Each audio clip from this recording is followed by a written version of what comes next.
সে নিজেকে দাবি করতেছে মুসলমান, অথচ রাসূলের তরিকা তার পছন্দ লাগে, রাসূলের সুন্নাত তার পছন্দ লাগে, আল্লাহর হুকুম তার ভালো লাগে না। ওইটা সেই মুনাফিক, এটাও সেই মুনাফিক। এটা 1400 বছর আগের মুনাফিক, এটা 2024 সালের মুনাফিক। বাস্তব না বাস্তব? আমরা খুব কষ্ট হয় এটা না করি, কারণ এই কেসে তো অনেক কিছু এর বাবা করে নিল আছে।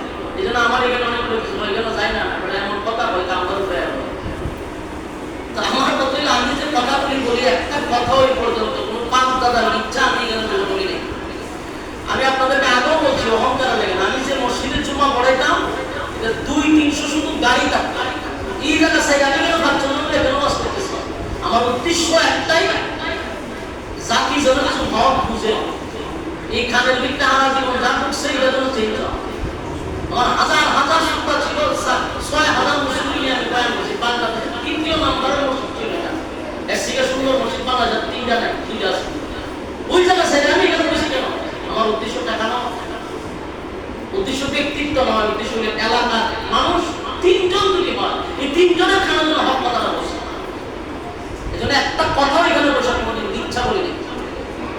আমি তো সময় পাই না আপনাদের জন্য ওয়াজ করা, এখানে 2-1 থাকে এবং আমি একটু সময় কম দিই, আমার এগুলো অ্যান্টিবায়োটিক হয়ে যায়। এই জন্য অনেকে বলছো এখানে যাই না, কারণ এমন কথা বলতে আমরা উঠে সম্মানিত। শুধু একটা কথা জেনে রাখবেন, একটা কথা ব্যক্তির সাথে আমি বলি না, ব্যক্তির সাথে একটা কথা বলি, সম্পূর্ণ উম্মার সাথে কথাগুলি আপনাদের কাছে পৌঁছায়।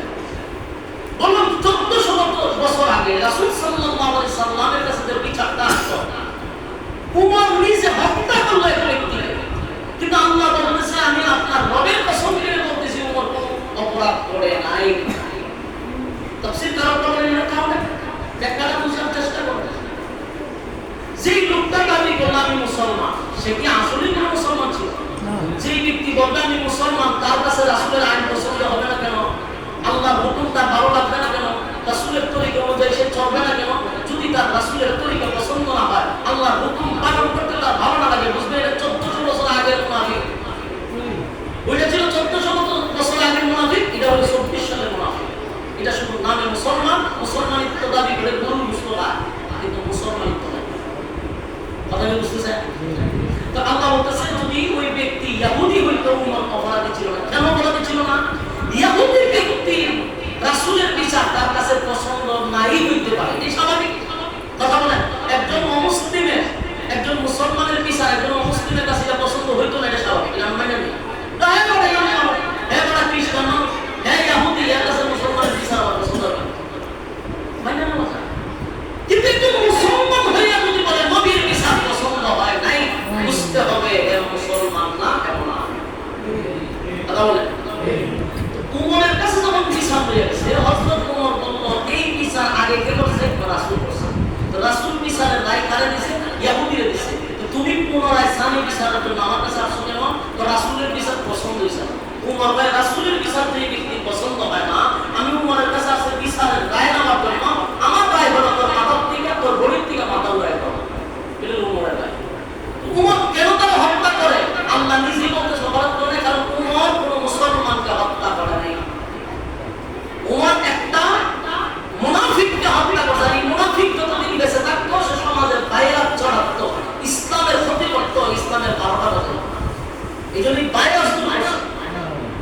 তখনকার আইন অনুযায়ী উমর যেটা করছিল সঠিক করছে। আল্লাহ নিজে তখন আয়াত নাযিল করে জানায় দেয় যে উমর অপরাধ করে। কথা বলেন, উকিল কেসে বলে যে আয়াত আমি করছি সূরা নিসা 65 নম্বর আয়াত, ফালা রাব্বিকা লা ইউমিনুনা হাত্তা ইউহাক্কিমুকা ফীমা শাজারা বাইনাহুম সুম্মা লা ইয়াজিদু ফী আনফুসিহিম হারাজান মিম্মা কাদাইতা ওয়া ইউসাল্লিমু তাসলিমা। আল্লাহ বলে হে মুহাম্মদ আপনার রবের কসম করে বলি উমর অপরাধ করে নাই, কারণ যাকে মারছে সে আসলে কোনো মুসলমান ছিল না। মুসলমান ব্যক্তি কোনো সময় আল্লাহ তার রাসূলের, আল্লাহর হুকুম এবং রাসূলের তরিকা যার ভালো লাগে না সে কোনোদিন মুসলমান হতে পারে না।